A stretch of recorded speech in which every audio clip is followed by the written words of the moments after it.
I'm going to talk about building in-house research capacity. So I'm lucky enough to be able to do research Travis County indigent defense full-time. Travis County is part of a nationwide initiative that Jim Bethke is going to talk about right after this to start thinking about how we can analyze our systems and look at them comparatively. So I am doing this in Travis County through a grant from the governor's office. So I feel very supported in Texas being able to do this kind of research. First, I'm going to talk a little bit about our system. So we have an indigent defense application that supports our data goals and our system goals. It is a single system for criminal and civil. So that's nice because the data structures are similar. The user interface is streamlined so we can lower our training costs. People can talk to each other. Everyone's sort of working on the same system. And there's a single data model, like I said, which means that we can do a lot more data analysis quicker than we could if there was multiple data models. The architectural alignment, it aligns with the CUC's technology roadmap. So it'll work with those things that we were talking about earlier. But it's also slightly different. It's a different system. It's built on a standard .NET technology stack, and we are willing to share it as with other counties because we see that if other people are using it, we can further develop it. It'll be more useful. And our data model interfaces with our business process. Excuse me. So our data model supports the toolkit that Jim's going to talk about, okay? So our data model for this indigent defense application allows me to do this research, and it'll align with the nationwide goals. Okay, so what are the components? So it starts at the very beginning with the indigency interview process. While they're in jail, they get interviewed in Travis County. And then if they're determined to be indigent, it leads to the appointment process. Attorneys get notified through that system. There's then an attorney portal, so attorneys can go and see what cases they're working on and interact with the system in that way. They can then submit invoices, which for attorneys is very important, get paid.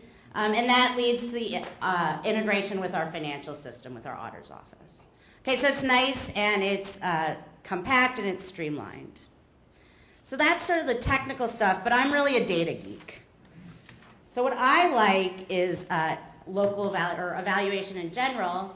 And why is local evaluation good for your system? Okay, so first, people have talked about this sort of all day, but baseline measures. If you're ever going to change policy, you want to know what you're doing today so that you know what happened tomorrow. What did your policy change do? The second is key performance indicators. So these are things that people within the court system can see on a daily basis, real-time updating. It allows the policymakers, the judges, everybody to be more involved in the court system, more involved in day-to-day operations, and knowing what they can do to help make the system more efficient. Okay, so for instance, a judge can look at our dashboard and say, how long are cases taking to process through my court? When a judge has that information, they can then decide whether or not that's acceptable and make changes based on that. If they don't know, they're again working off of these, I think that's what's going on, someone told me a story idea. The final, and probably one of the most important, is funding sources. Okay, so we've talked a lot about evidence-based practices. They're becoming a lot more important in criminal justice. People talk about it. And funding sources tend to be more comfortable when they know where their money's going. But not only that, you then have to write these reports after they give you the money, and you can tell them what happened with the money. If that is positive, they'll often give you more money. If you don't have those kinds of statistics, if you just have a few stories, you're going to run into problems where people don't want to trust their money with you. So if you have in-house research capacity, you can start developing these tools for your court system. Okay, so I'm just going to go over real quick sort of what data basics you should be worried about. So we've talked a little bit about this data generation, but there's a lot of data generated in all these systems. Okay, so even if you're not lucky to have an alignment yet, which I assume you will do now, have an alignment between your technology and your policy, you're still going to generate a lot of data, some of which you'll use and some of which you won't. But you want to know where it is, and you want to know how to get to it. In addition, when you're building these data systems, you want to be really careful about scalable and flexibility. Okay, so you want it to be scalable. If you get new data every day from your court system, you don't want to have to write over last week's data, because then you won't be able to see trends in your data systems. It needs to be flexible, so like Mark said, you're going to want to add data elements here and there. If it's not flexible enough to do so, if you have to rewrite everything, if you have to recode things when you decide you want a new data element, that's going to be really bad for experimentation. And experimentation with the data is one of those places you'll find hidden gems to tweak your court system. Okay, so you want to understand how the data is generated. Jennifer talked a little bit about that. What are people putting into the system? What are they using? How is it coded? So do the definitions mean the same thing in the jail as they do in the court system? How is it inputted? Who puts it in? Are they putting it in so that you can actually use that for analysis, or are they putting it in as a placeholder to remind them they have to do something later? So you want to know whether they're using the data elements as they were intended or just for other uses. And then is it verified? Okay, so most of our systems do not verify data when it is put in. You'll see this in cause numbers. We'll have the wrong number of digits sometimes. We're getting toward that, so that's something that Mark and I think a lot about, which is how can we have data verified? One nice thing is you can put in forms, so they're drop-down menus. If you have drop-down menus, you're less likely to see input errors, things like that. And document everything, so that's kind of obvious, but people forget and get busy.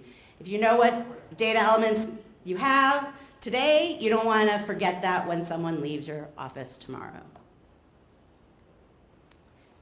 Okay, so just real quick, data pitfalls, unverified, unclean data, clarity in definitions and measures. As a statistician, I'm a little obsessed with this, which is why I'm going to talk about it, comparing apples and oranges. Okay, so when you look at indigent defendants and defendants who have hired attorneys, these are fundamentally different populations. If you look at the outcomes just straight across indigent versus hired, and you say, oh, look, our indigent attorneys are doing so horribly, they're getting worse outcomes, you're forgetting that these are different populations.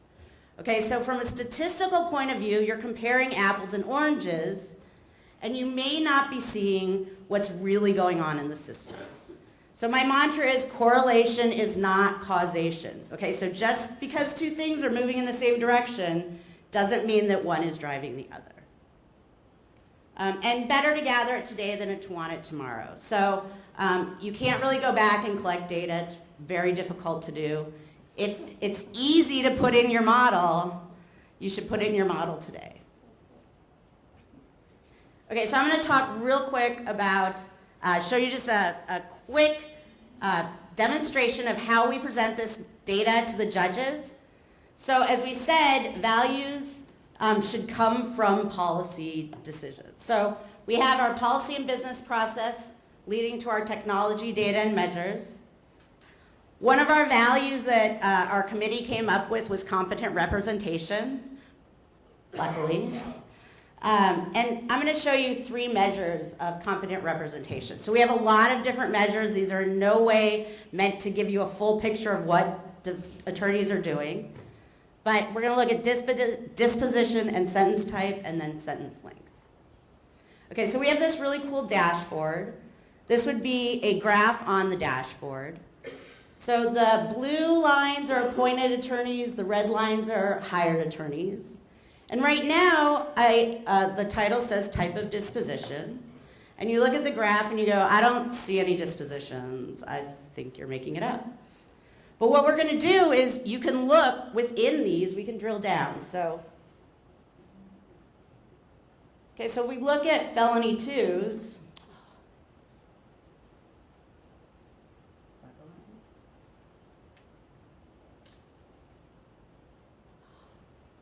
it has decided it won't let me do it today. Okay, so we're going to go into sentence length. So I'll tell you what it should have done, which it did every other time we tested it last week. On the same computer, mind you. So you click into felony 2, it shows you all the dispositions of felony 2. So deferred adjudication, 1245, convictions, dismissals. It'll tell you what percentage of each of those cases that happened in. And then I can drill down and see more information. Okay, so then we'll go on to average jail sentence. Hopefully this one will work. We'll see. So here we see, these are average jail sentences by type of offense, by class of offense. So we see that capital's getting the longest sentences. Makes sense.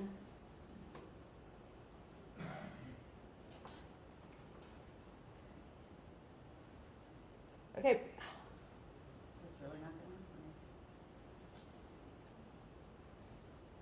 Any ideas? Yeah. Interactive X was to say a little PowerPoint start. I didn't see that. All right, well, we'll just pretend. I'll show you all later at the meeting if you would like. If we drill into felony 2, it'll show you what the different things are for property crimes, drug crimes. I can then drill into property crimes and say, what are property crimes? And you'll see robberies and et cetera. Okay, so you can get a lot of functionality. This is really easy to use. And so what? So evidence-based practices are appealing to policymakers. If you've ever talked to them, you know that they want to know what's going on. They want to understand what your policies are doing. Making data available and accessible allows even the numerophobic to understand what's happening in their court system and to make better decisions. Okay, so I know a lot of people didn't go into law because they loved math and statistics, but these kind of dashboards make it very accessible in pictures to people who that's not their primary goal. And facts can lead to better decisions.